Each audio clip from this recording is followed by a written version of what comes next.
Daily routine. Yeah, we start at 7:15, leave yard, go straight on the job, and then we just crack on with it. Really, we work with wagon till the wagon's full. It's generally the glass what's always full first, obviously, because it's got, you know, a smaller section on wagon. But then go to tip, come back, and then we just do his routes. And when his routes are completed, if any miss bins, we get them. And any complaints or any problems, we bring management up, you know, breakdowns, etc., stuff like that. I'm currently in charge of all waste collection services within the Bradford Keighley district. I think at this moment in time, Bradford as a whole is trying to promote recycling, and albeit we're doing very well at the moment, these areas of the district which we find very difficult to introduce it. But I think that's down to us to promote it even more and educate people about the benefits of recycling. We find all sorts, really.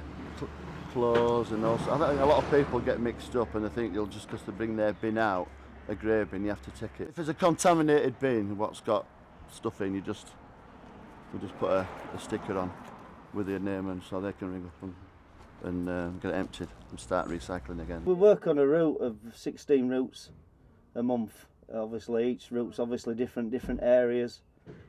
We cover four areas in a week. We do a 4-day week, and every day is different what we do.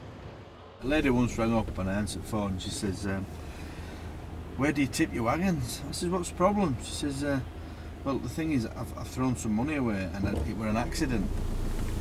So she said, "Can I come and have a look through rubbish?" I said, "Well, not really, but we'll see what we can do." I said, "How much money are we talking?" She went, £20,000. She says, "There were a carrier bag of rubbish and a carrier bag, and I just grabbed it and threw it in." I said, "Oh, well, it's already gone by now."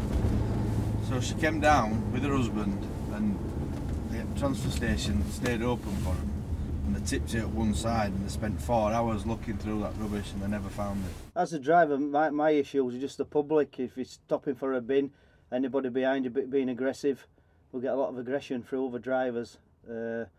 Apart from that's about it from my side. I mean, the guys behind me obviously deal with the public more than I do. You keep calm and just drive, and just hopefully charge hand will get involved and he'll sort things out. But obviously, as a driver, you can't afford to be losing your temper. You've got to keep calm at all times. People do get frustrated, and they tend to take the frustrations out on the first person who they see is normally a collector. It's part and parcel of the job, and we try and cope with it as much as possible.